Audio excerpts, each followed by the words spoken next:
Hello everyone, good afternoon. I'm here in beautiful Oceanside, which is a nice area in the Southern California area or vicinity.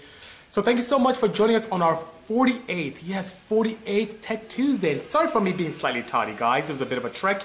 Here to our friends at SOS Customs. And for those of you who don't know these wonderful gentlemen, and a few ladies as well, they are the individuals who did the crazy interior in our Odyssey. So the world famous Bisimoto Odyssey, 1000 horsepower plus, they did the interior here, which is pretty nice. And they're helping with the interior of the wagovan. Their work is absolutely spectacular. I've used them with everything from Porsches to Hondas to Hyundais, you name it. Hello, Ken, good seeing you. Hello, Dritch, Fonda, good seeing you as well. Greetings, Talk.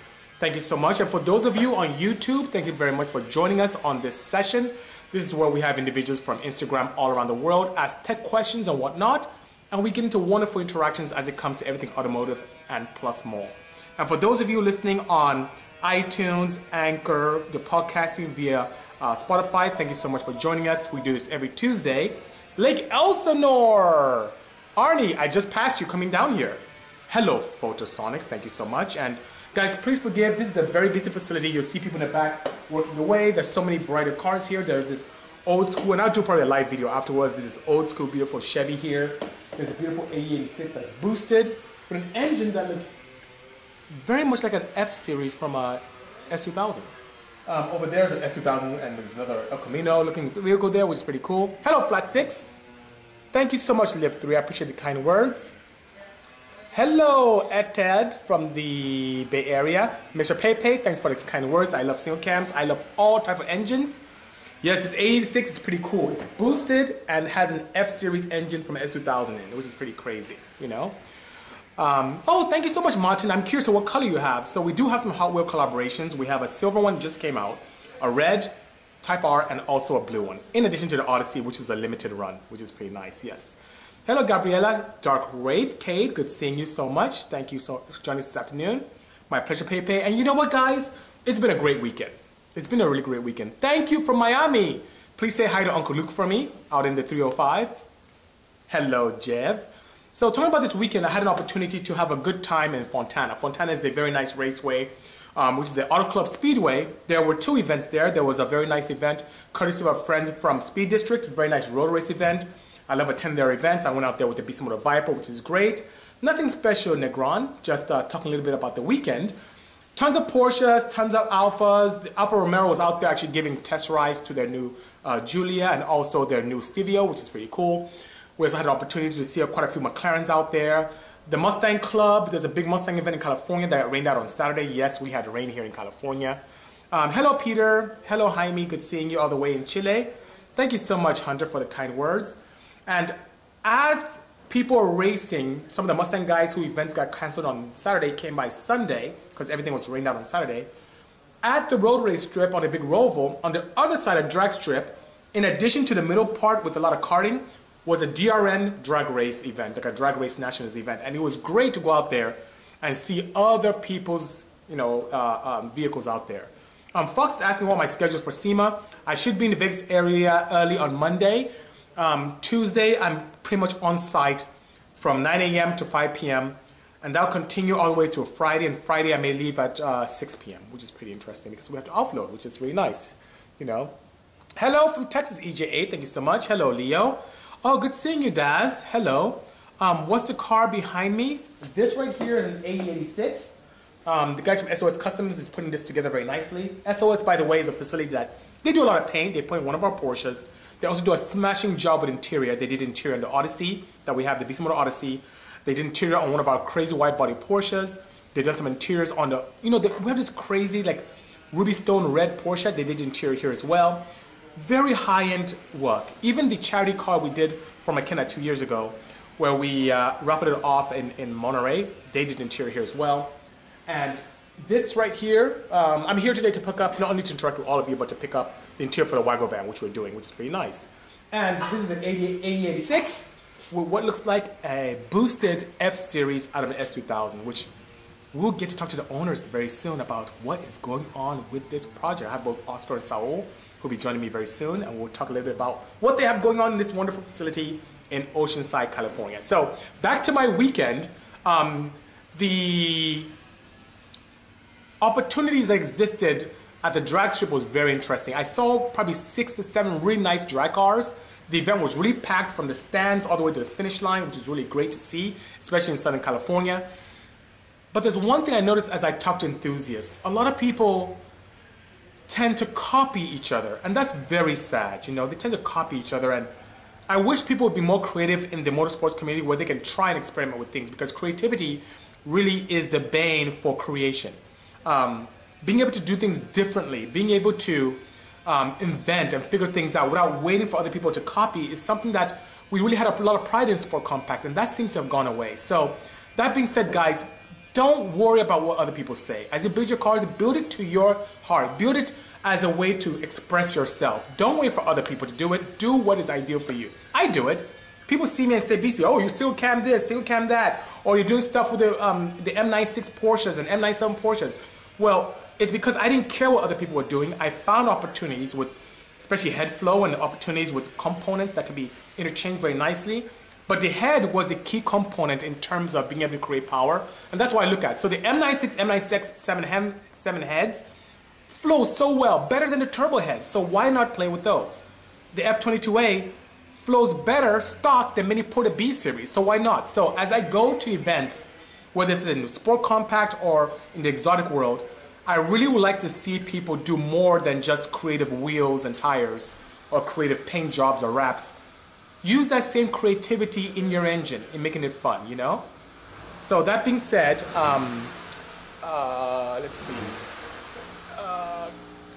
Let's talk a little bit about some of the questions I had to come in briefly. Hello, Sam. Good seeing you. Amen as well, you know? The question came in about the Viper that I drove this weekend. What suspension components do I have on it? So since that is a GTS Viper, which is more of the luxury line within the lineup of the 5th Gen Viper, which ended in August last year, that particular setup has electronic shocks, and you can adjust it from the cockpit, which is pretty cool. So you can adjust the rebound and compression and kind of the handling. So you have a race and street setup, and I didn't want to take that away. So what I have is some Bisimoto custom shorting caps. These caps allow you to lower the car and still retain all the electronics inside the Viper, which is pretty cool, you know? Chevy, I've seen those, but it doesn't allow me to really do great things in terms of compression and bore size. So in terms of pistons, I prefer the Tron pistons because they allow me to be very, as we talk about creativity, it allows me the opportunity to do something really wonderful in terms of compression, design, flexibility, and efficiency. So I can do everything from thinner top rings to lateral gas ports to different dome configurations that can allow me to have a better burn. So if you look at any of my high compression domes, you'll see a slight dip in the center of the dome to help with flame propagation. And that does a very good job at allowing me to be more efficient. Thank you so much, SOS Customs, and thank you so much for having me here in your lovely facility. Josh is asking, do I like Formula Drift? Well, I didn't, but I do, by all means, I do. For years, I was a huge individual that was against drifting. I thought it was like glorified, how should I say, figure skating for cars. I didn't think it was very involved. But two things happened to me this year which changed my life. Hello, Heavyfoot. One, our friends from the ID agency had this little event that they had together where they brought 4 influencers to the Irwindale Speedway. And I was one of the 4. The other 3 were kind of YouTubers, but I really didn't know them, so forgive me. And they weren't really, you know what's scary is some YouTube people, matter of fact, a majority of them who are into cars or car influencers really don't know much about cars. So I talked to these guys and they didn't really know much, but that was interesting. But nonetheless, I had the opportunity to play around with a Mustang drift car that the team Roush brought out. And we had some influence by another team in Vegas, and it was not easy. Drifting was actually pretty difficult. And at the end of the day, I got a, with a instructor, of course, beside me, I got a very good lesson and got a hang of it. And I found out that it was not easy to do, to have, how should I say, controlled chaos, and that gave me more respect for it. So that being said, I started liking drifting quite a bit. Then, let's fast forward to something that I may be able to talk about a little bit, but Saul, who's here, he's one of the owners here of SOS Customs. He has this pretty cool, you can't see it, but if you see a little orange aperture over there, there's an orange Z that has an LS swap in it, boosted. And he was part of this cool television show that we did out there in New York. And he had the opportunity to take a drag setup car and trying to attempt drifting. And he got a hang of it, but it was very challenging, but give a lot more respect for that control that exists with drifting. So fast forward to today, I don't see it anymore as figure skating for cars. I actually respect it as a type of motorsport that's quite different, which is pretty nice, you know? Boosted GD3 for me, which means he must be a fit guy or L series guy. How much would an engine build like the 400 turbo fit typically be? Now, if you're just talking about the engine itself, you can probably put together the engine. I have some pistons I can probably help you out with too. You can probably, if you do the work yourself, put that engine together for about $4 grand. Just the block and head itself in components. Then if you were talking about engine management, tuning, and every auto fabrication, you're looking close to maybe, with components that are not available, it's harder when they weren't available. You're looking more like closer to 10 with all fabrication, unless you do fabrication yourself and you save a couple of $1,000s there. So I hope that gives you some insight. Good evening, I did good. And a question came up about the Mali pistons or the Trump pistons that I recommend and I use. Are they compatible FRM sleeves? And yes, they are, which is nice, you know? You know what, you're right. EP3, if you don't have the right tires, you will. You definitely would do that. No, Dip and Deep, thank you so much for the kind words. Yes, I love the guys from Purell. It's great. You'll notice that even your idol is so much better. These guys know their stuff. The Purell guys are from aerospace, and quite a few cars here use it as well. And it's sick stuff, you know? Thank you so much, K-Lux Audio. I appreciate the kind words. I think Good is asking for a wagon update. So, a great wagon update is the reason why I'm here in Oceanside. I'm here in Oceanside because I'm here to pick up the interior. They did a smashing job. These are the guys who did the interior on the Odyssey. And for those of you who have seen the inside of my Odyssey, it's absolutely gorgeous. Even so beautiful that American Honda put that car in their showroom in corporate. That's the first time an outside car has ever been displayed in American Honda's lobby. Was our Odyssey, and all the time, majority of the time, the doors are open. The back doors slid open, the front doors open, to show people the beauty of interior and how OEM-like it looks, but also very rich with that European feel. These guys, they know their stuff. They are really, really good, and they've helped me with Porsches, Hyundais, and now they're doing the wagovan. So that's what's going on. Suspension came in for the wagon. I'm very excited from our friends from KW yesterday. So even though we put it in quite a while back, KW did something very, very unique for us, and it arrived yesterday. So I'm pretty excited about that. As we speak right now, the wagovan is in paint, getting finished up, and very soon we'll be able to bring it by, drop the engine in that I built, have Ryan from Ryan do all the wiring, and it should be absolutely fantastic. Yes, Flash Flores, KW, you know. Oh, you couldn't? Actually, Dip and Deep, it was a really nice event. Sunday was really nice, very packed. I saw some cars ran low 8s, some ran mid 8s, high 8s. It was good. Of course, the West Coast tracks aren't as fast on the drag strip as the East Coast tracks for many, many reasons. But I'm sure the people had a good time nonetheless, you know? So, how much boost is too much boost, Z-Easy says, and I'll answer that question very easily for you. The too much boost is when you expire your engine, okay? So, in terms of boost, I don't typically think of boost as a number that helps me. I just think of it as a number that allows me to get to a certain horsepower level. So, depending on my setup and the type of car I'm using, whether it's a dyno queen, a drag car, a road race car, a street car, a drift car, whatever the case may be that we're designing, it may determine how big the turbo is and the other parameters that are involved in turbo selection. And based upon what my goal is with power, it will determine how much boost to create. For example, I'm able to do on the Blue 911, which we have. I posted that up a couple of days ago. That Blue 911 makes 800 plus horsepower at only 16 psi. But on the same token, those are twin 57 billets from Turbonetics. Now, on the same token, let's say something like, I have a 2012 Civic where we went to a smaller turbo to get some more response. We ended up making 880 with that, and we did that at 35 psi. So look at the difference, 16 and 35, and the engine, the design, all has a lot to do with that, which is pretty interesting, you know? W201 is saying, can I send him some free stickers? I'd love to. All you have to do is send me a self-addressed stamped envelope. I'll throw some in there, toss it in the mail, and you're good to go. I'm here to help, you know? So, Josh is asking, do I know a place in the UK for Beamer parts or a website? In the UK, I don't know, but I may turn to one of my dealers out there.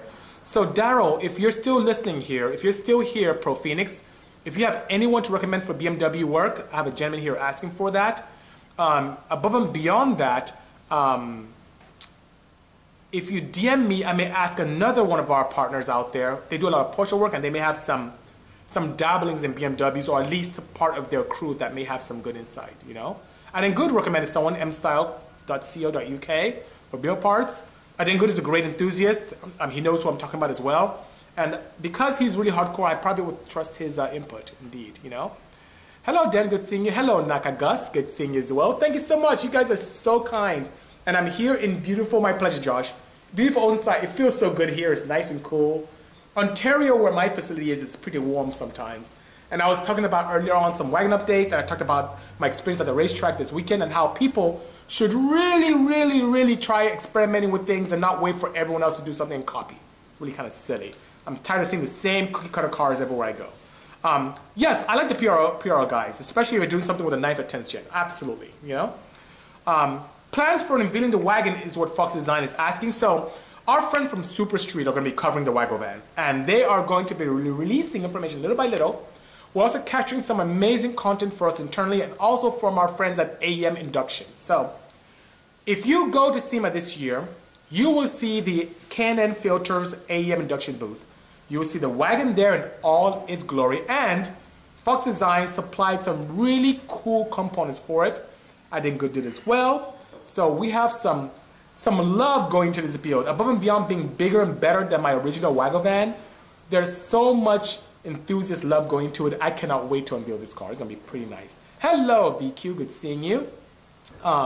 Street Racer, there's a truck right here next to me. There's a Chevy Truck. It's actually absolutely gorgeous. And I've thought about it, but I haven't had an OEM partner with me on one yet. But don't be surprised. Maybe we'll do something with Mazda. You never know. You know.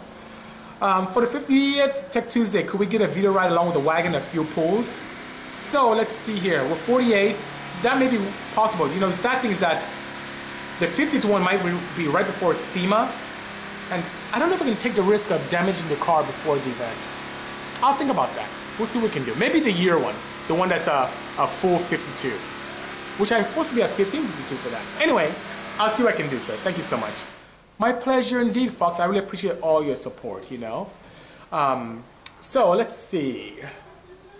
Drag the Viper down to 1320. Wow. Maybe I will do that. I've done a lot of road racing with that. It's fun. I play some videos up. Maybe I'll place another video up as a reminder, you know. Yeah, EJ8, Super Street is exactly the place to be. By all means, I agree, you know. So, what is the size turbo I recommend for a K24 Z7 stock? So I like the Z7. I would recommend a 57, or if you're really crazy ballsy, maybe something in the 62 range, but a 57, 58 millimeter turbo would be nice. You can have some great examples from Turbonetics and Precision. And that would give you a good, depending on your intake manifold, anywhere from a 380 to 400 plus on a stock engine reliably, which is nice. On rubbish 91 octane, which is very good, you know? So let's see. Do I know if the Super Street Super D blew up during the first race like some people claim? I've posted a short video of Y8 for its rotation spinning in the same direction. Well, I don't know. I wasn't intimate with that build that they put together. All we did with that build is supply a header design, which made allowed to make a lot of power, but I'm not intimate with the details on that project and how reliable it was. And I didn't build it, you know. I need to work with Honda on a new Ridgeline truck. So through the Gorilla picker, I haven't been paying attention to a Ridgeline line of vehicles. I don't know if they're coming out with something new. If they are, I wouldn't be opposed to that. I've always liked Ridgelines. They're very truck-like in utility, but very vehicle-like in drive, which is pretty cool, you know? You would love to have us join. I assume you're talking about the challenge. Yes, I'm a dangerous person to be part of that. I'm very, very creative. I wouldn't mind, but it depends. It depends. I'll see what I can do with my schedule, you know? Oh, yes, I did good. This is a beautiful 8086 on some very nice wheels, on some stretch Falcons. And you know what's even great with this? And we'll have to do some, a little sneak peek on this and get some insight from the owners here. But it has an S2000 engine in it, boosted, which is pretty cool, you know? So is the Honda CRZ worth buying? Yes, it is. Whether it's the one that we have in-house, that I won't be using much more, or buying something that's very, you know, used already in the market. It's so sad that it was discontinued because the enthusiast community didn't embrace it, but it's a very sexy car. I do like those quite a bit. Yep, time to buy the CRZ, absolutely. Info on front-wheel drive to rear-wheel drive. Well, Tony, I am a huge advocate of the all-wheel drive movement, so especially if you have an opportunity to do that, that's great. Front-wheel drive-wise, we built recently, and it's quite involved, and our friend Sam, who may still be here, was a huge integral part to the success of that project. was taking a 2017 Hyundai Santa Fe that was initially 300 horsepower or so, front-wheel drive, and converting it to rear-wheel drive over 1100, which is great. And it was absolutely fantastic. You can't beat physics. Even though we've done great things and strides in creating opportunities for racing and speed with front-wheel drive drag applications, when you launch weight transfers backwards, you want traction to be in your favor. Rear-wheel drive is always supreme. But when it comes to all-wheel drive, it gives you the best of both worlds. Great gripability in all types of terrain, and also the advantage that physics provide us with moving weight forward and having that excellent grip. You know what's awesome in terms of drag racing? What we see with Porsche 911s, RR platforms, rear engine, rear wheel drive, like bugs. Those give awesome 60 foots, which is pretty cool, you know? What I think about Wapo's S2K, I don't know who Wapo is, please forgive me. Can I get a turbo kit from you for the CRZ? Analog, I did not make one for it. So what we did on our CRZ is very unique, one-off. If you're interested in that platform, as I've put out there last session, I can give you a smashing deal on it, but I don't have any kits set up for the CRZ at this time, you know? Can I come in person, check out the CRZ and buy it then? Yes, you can, Fast Floors, by all means, but since we're kind of crazy now, if you can give me a couple of weeks so we can get through this SEMA madness, I'll be more than happy to take care of you, you know, by all means, okay? Which engine do I like more, F20 AP1 or F22 AP2? So I love the torque of the F22, and it actually is, in my opinion, a superior camshaft design, factory to factory. But the AP1 with the F20C does rev very nicely. So I know the best of both worlds to have a combination of the torque and the high revving capability, but I try to avoid high RPMs when I can. Even though I take my own insight to 10.4, 10.6, I don't prefer doing it. It's just what I have to do to be able to move the air to get the power that I need. But if I had a choice, I like the newer F22. It's just more torqueier for a street-driven application, which is pretty nice, you know? So, Dippin' Deep is asking, did I see anything out in Fontana this weekend that made my eyes pop out? Well, on the road race side, I saw the beautiful green GT3 that Josh from Speed District owns. That was a really beautiful car. On the drag race side, wow, I saw a drag AE86, which is pretty crazy. So that was something like I never expected. You usually see AE86s drifting or road racing or hard parking. To see one drag racing was pretty cool. So I was pretty excited to see that. That made my eyes pop out. On the not so positive side, I wasn't very happy to see a lot of cookie cutter setups at the drag strip with a lot of Honda enthusiasts. And to only see very few 6 or 7 cars that are really beautiful race cars in sport compact front wheel drive, opposed to the rest of them that looked really bad, they make me feel very happy. I mean, I look forward to a day when the glory can come back to where cars are beautiful and also fast. We were like that years ago in our drag race applications, but nowadays it's very strange that my fellow enthusiasts really don't care about how their cars look, and everyone seems to copy everyone else. What about creativity? There's always something to create and figure out in racing. Whether you're looking at grassroots racing with Spec Miata, all the way to import drag racing, all the way to F1. There are always ways to improve. I wish we'd improve more than just copying the fastest person and doing exactly what he or she does, you know? Yes, it can, but Kaya, what I was interested in, he's asking me, does all-wheel drive cause understeer? I was interested in drag race applications, which is pretty cool, you know? Let's see. You want to drift your 1997 front-wheel drive Honda Prelude. Wow, Tony, that platform is really cool and unique, but can be quite involved to make it into a proper competitive drift car. You may want to think of some kind of other FR application, which is really cool. And here's what's interesting with the Prelude.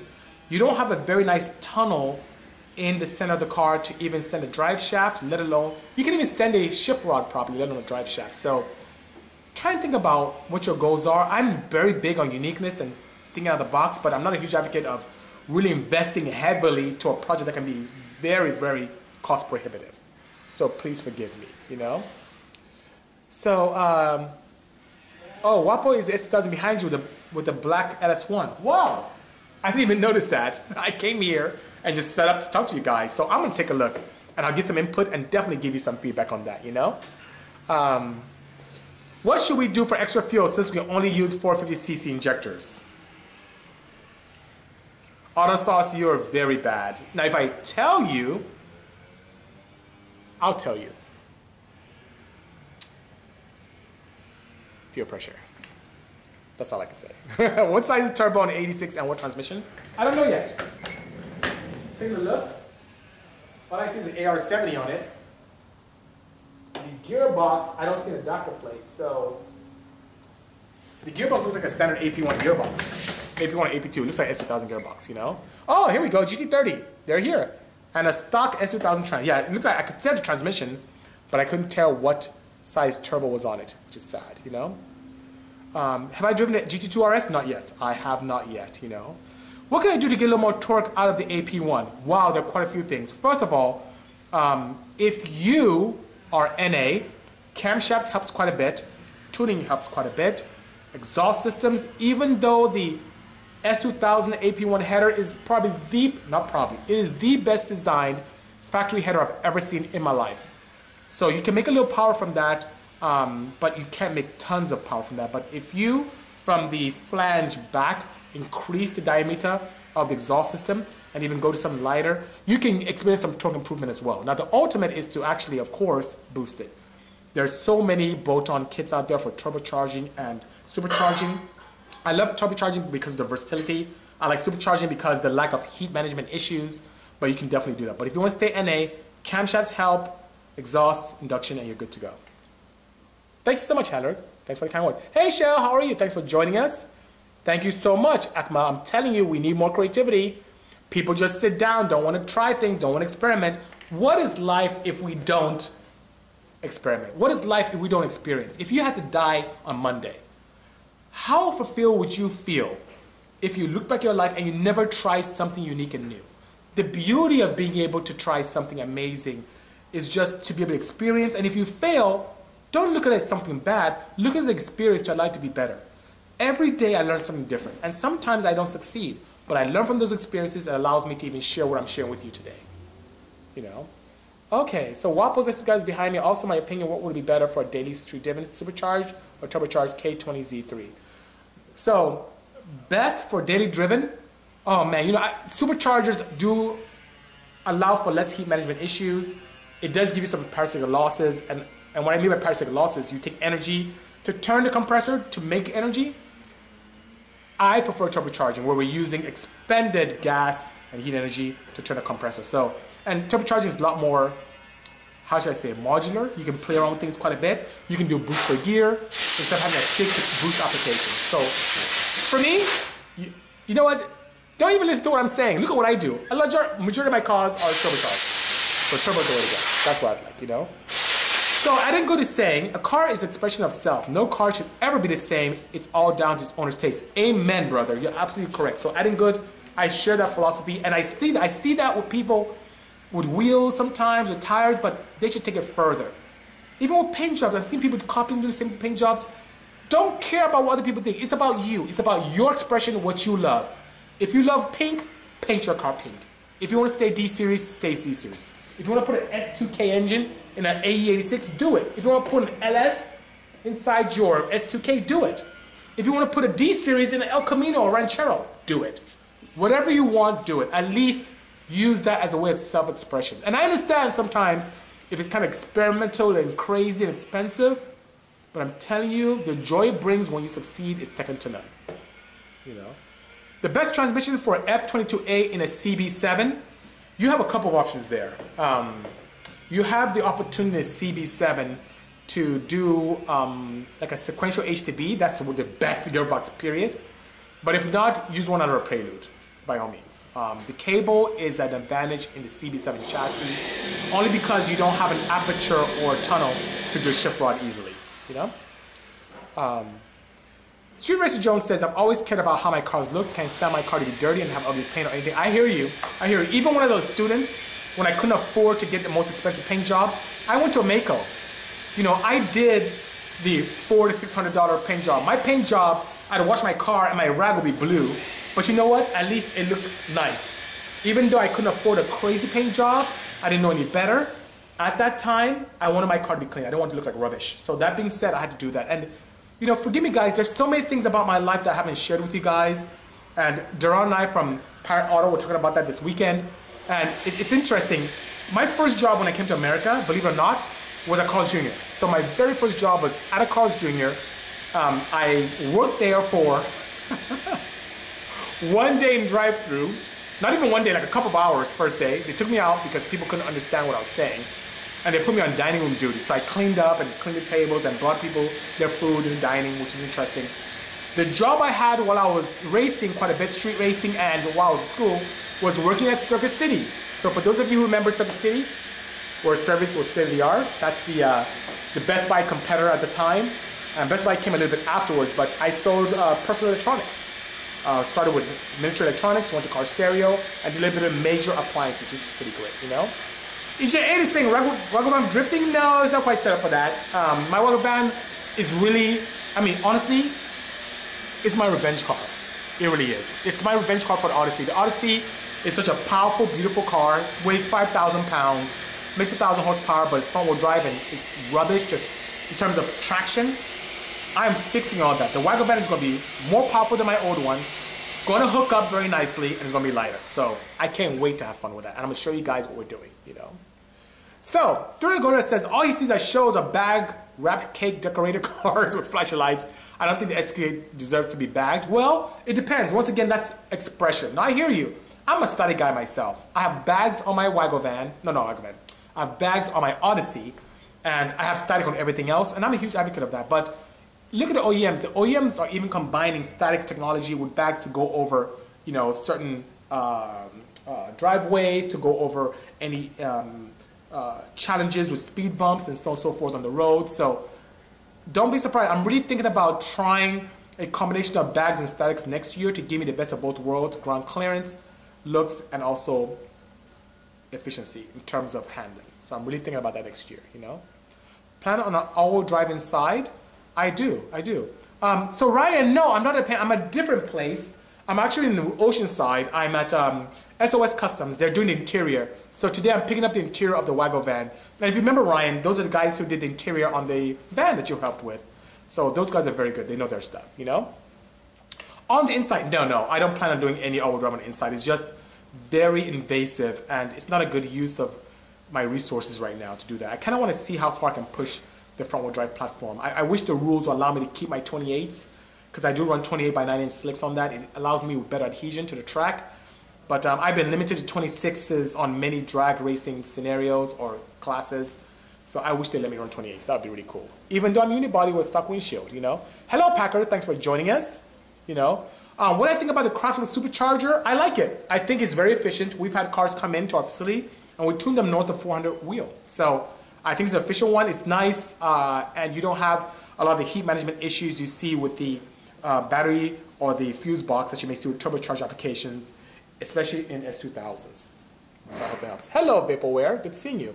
Yadi, if you asked a question, I didn't quite see it. Hello, NT Mello. Good seeing you. Thanks for joining us. Thank you so much, HHP Media. Appreciate the kind words, you know. What do I think of superchargers on the R53 engine, Mini Cooper? I wish there were more turbocharged applications. I think it's okay. Not huge, not tons of power. Not tons of power, you know. So Darkwing is asking me, I think you asked me that before. You brought up the Super D because we talked about stroking the D16 using a D17 crank. I've answered gets down because the K series respond different opposed to D. Yes, what I said was that there are limitations to the D17. Unless you're primarily doing this for cost-effective reasons, you can get more stroke with offset grinding a factory crankshaft. And I was worried about the oiling differences in the journals. So if you look at the journals, if I were in your shoes, here's what I would do, and I shared this last time. Look at the crankshafts and look at what direction the oiling hose exists. If they're opposite in the D versus, you know, D16 versus D17, I wouldn't be too crazy about it because you may experience a spun bearing scenario. If they're the same and you're happy with that stroke, go at it. I love the creativity, try it. If you want more stroke, I'll take a D16 and an A6, Z6, whatever the case may be, take it to a reputable shop, offset grind, weld, and get it ideal to what stroke you want, while increasing bore to reduce any amount of shrouding that can exist with the valves and also give you even more displacement. So that's my thoughts, you know? Haha, Thomas is laughing. What do I say, wrapping or painting? So I like wrapping because it allows you to do really crazy things very quickly. But I like paint because paint gives you that depth. And for me, there's nothing nastier than opening the engine bay and seeing a different color in the engine bay or your door jambs than the rest of the car. So I'm a huge advocate. I like painting. I think it gives you some nice depth that you have a hard time. You can, but you have a hard time getting with wrap, you know? My pleasure, Static. Yes. Oh, that's great. I'm glad to hear that, Kiefer. And I love your project, by the way. It's very unique, you know? So Tony's saying, I believe we can do an all-wheel drive build on my 1997 Prelude on a budget. I know how to cut and weld, just need to find out how to do it. Anything is possible, just like your 600 Odyssey. Thank you so much. Yes, anything is possible. You're absolutely correct. And you can. The challenge is many people don't have the fabrication skills. If you do, have at it. Do it safely, do it well. But for those who are the do-it-yourselfers who like a plug-and-play affair, the Prelude chassis is not the easiest one to work with. There are many other options, even in the Honda arena, that can help you achieve your goal and exceed it, you know? Thank you so much, Typer Pope. You're very kind. I appreciate the kind words you shared, you know? Oh, yeah, the orange RWB. Yes, I missed that car. Very nice. I think it's white now, to be exact. Question on the MGA twin cam. Go ahead and shoot. Let's see what happens. Can we see Wapo's car? Yes. So what I'll do is after this session, we'll go around the shop, and I do want to get permission for these guys and see what I can show. So that'd be really great, you know? Through the Gorilla has a question. He said, I have a Burke 3-inch. That's a good size. The factory header, I'm in the right direction. How does the factory airbox perform? It's actually good. So what I've seen is that AEM and Canon make very good systems that allow. The factory one works very well, so you have to be very careful. I've seen other brands that weren't Canon or AEM lose power versus factory. So I've seen people modify the factory airbox, but I'm a huge advocate of the AEM induction system. So you can do a good job with that. And there's some power to be experienced in the piping and the length. There's some harmonics that exist there that can help you boost some power in RPM ranges that you typically drive in on and off the track, which is pretty cool. Yes. Oh, I didn't bring the big wigs, Sam. I'm sorry. I should. Everyone tells me I need to bring the wig. I keep forgetting, but I don't do that, you know? So, and Mello says, talking about experimentation, I tracked my Daytona 392 and home. That is so great. The only female driver this weekend, too, at a Rover. I remember you. Yes, it was great meeting you. I am so proud of you. That's what we need to do. You know, you don't, even though many of us are scientists, you don't have to be a scientist to experiment. Curiosity is something we all had when we were born. Take that curiosity, take it a step further, apply it to your cars.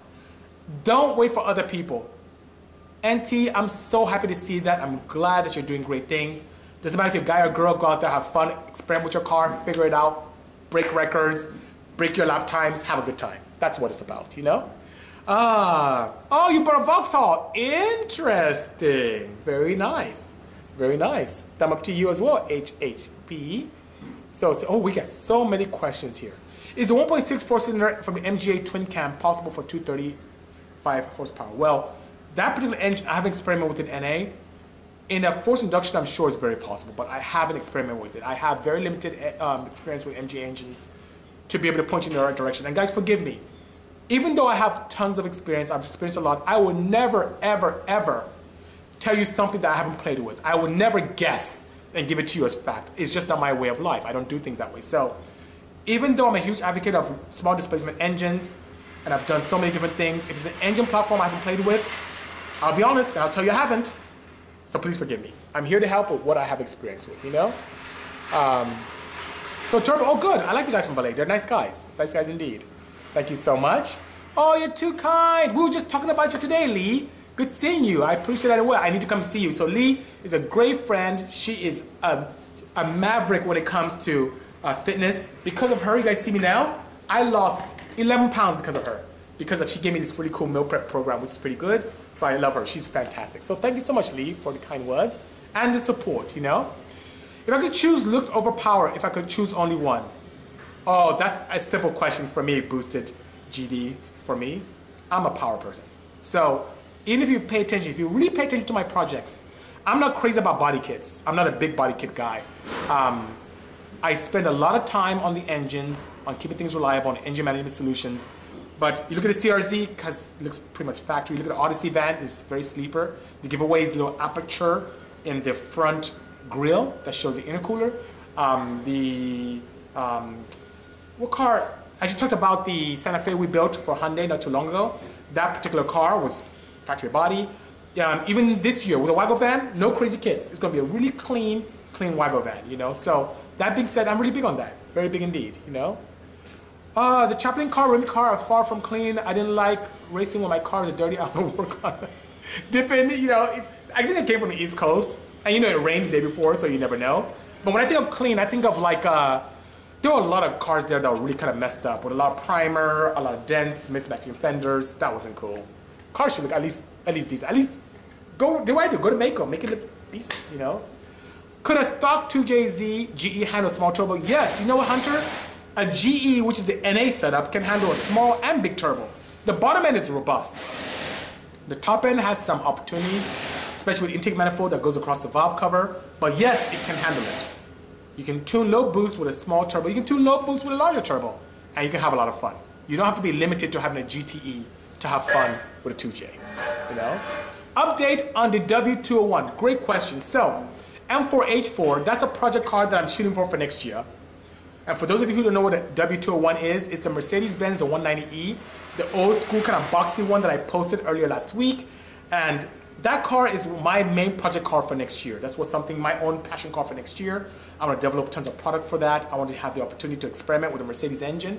And speaking of that, what have I done since we last interacted? I picked up another chassis which was crashed in the front. Disconnected. Oh, it says Bluetooth disconnected. I picked up another chassis that was damaged.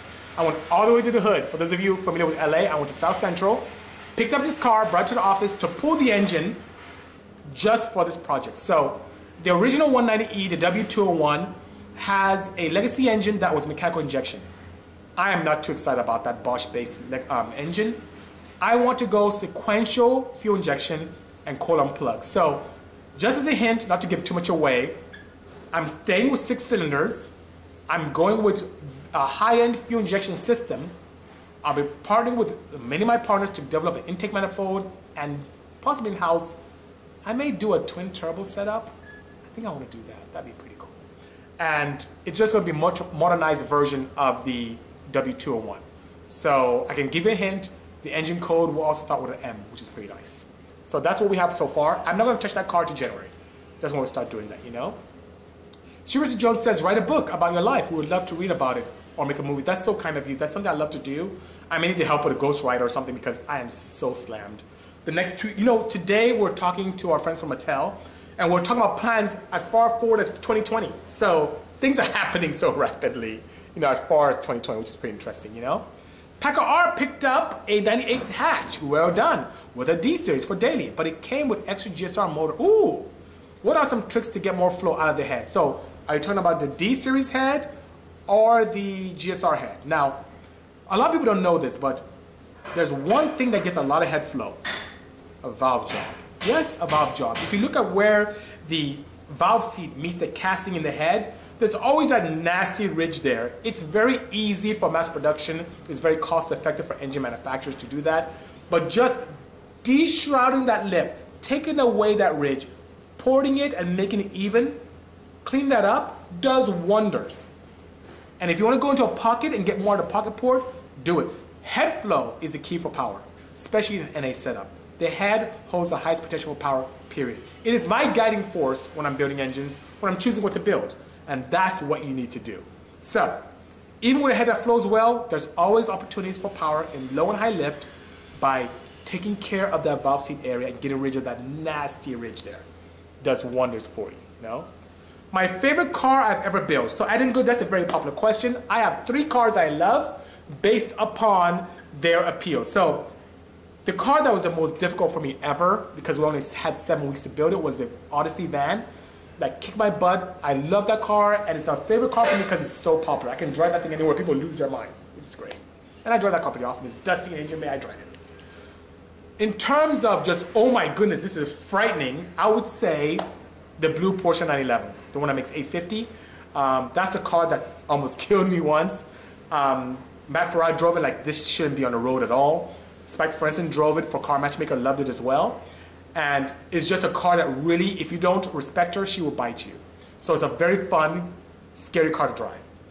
Now, in terms of just sheer, just, oh my goodness, this is like the perfect car to drive, I would say it's the red Boxman center seat. So Sam is here, so I think he's still here. He helped with that build, and that car is just so much fun to drive. That is my best one. It was an absolutely fantastic car, you know? So I hope that helps. I hope that helps indeed, you know? Why did I use the wagovan for Netflix on Fastest Car? EJ8, very simple question. One, it wasn't built yet. I'm still building the car. So if you're talking about original wagovan, I sold that, wow, almost 6, 7, 8 years ago. So it's been gone for a while. But the wagovan I'm building now wasn't available when that show aired. As a matter of fact, the car recommended was the rear-wheel drive converted Hyundai, but they wanted the Odyssey, and the Odyssey is what they got. But don't be surprised. We were in talks with guys from Netflix as recently as last week, Thursday.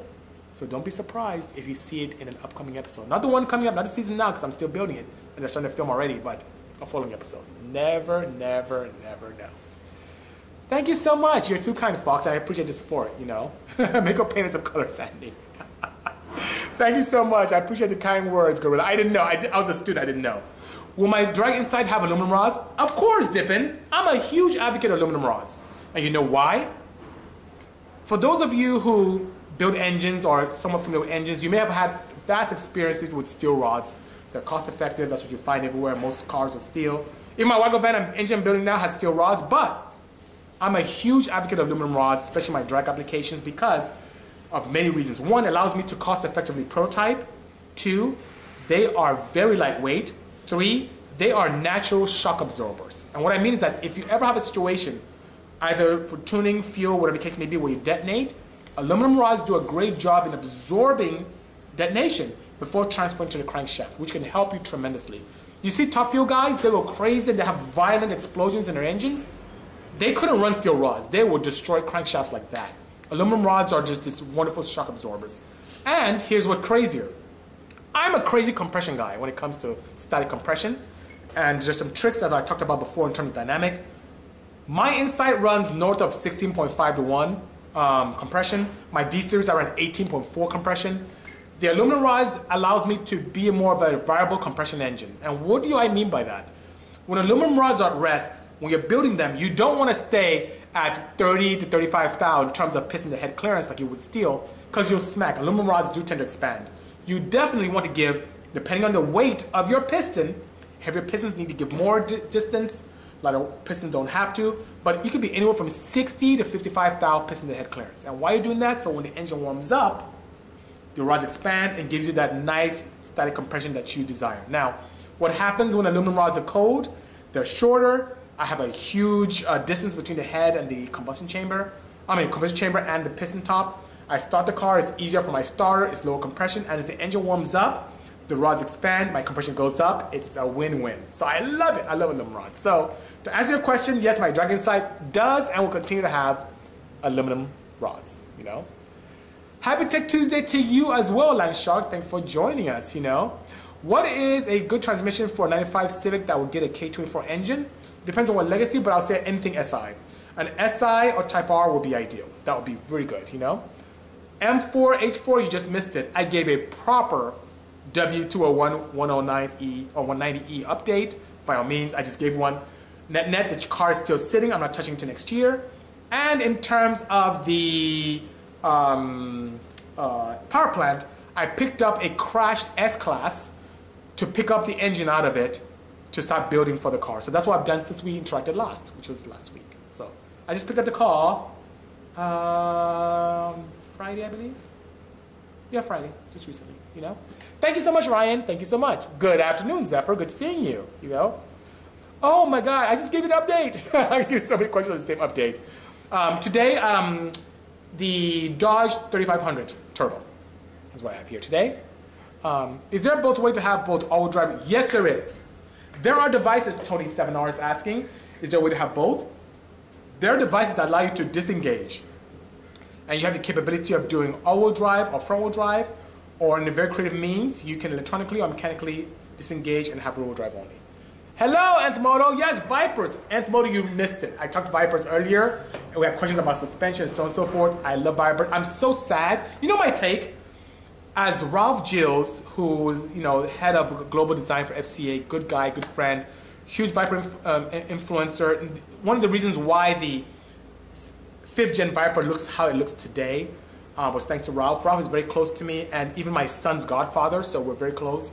And we've had discussions about this, and I really feel that if the Viper was automatic, even with paddle shifters, it'll still be around today. It's just a lot of people don't like rowing gears. I love rowing gears, but a lot of people, no matter what, look at the market today. People just don't like three pedals. I know most of you do, but many people don't, you know? How much does my dragon sight weigh with me in it? 1910. Is the blue Porsche you have scary to drive? Yes, it is. Very, very scary.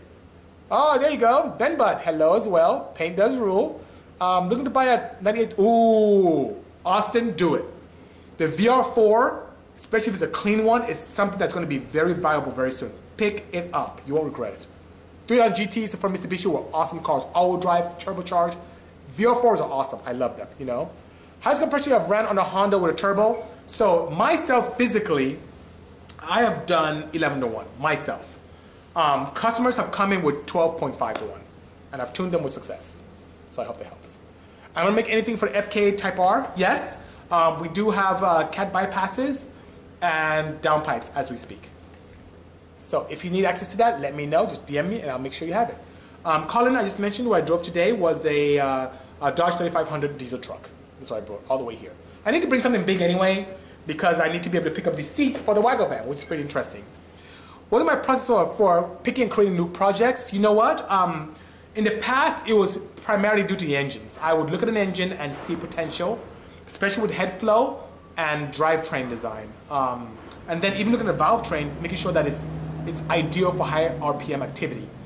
Nowadays, it's a combination of that and aesthetics. So if I see cars that are very unique, cars that have a story behind them, maybe something I grew up loving, like the 190E is something I love so much because I grew up watching in the 90s touring cars, whether it's British touring, German touring, or Japanese. I just love those cars, and I love them so much because they look like something that my parents could just buy off the showroom floor, but it's on the track racing, which is pretty cool. So that's the reason why, you know?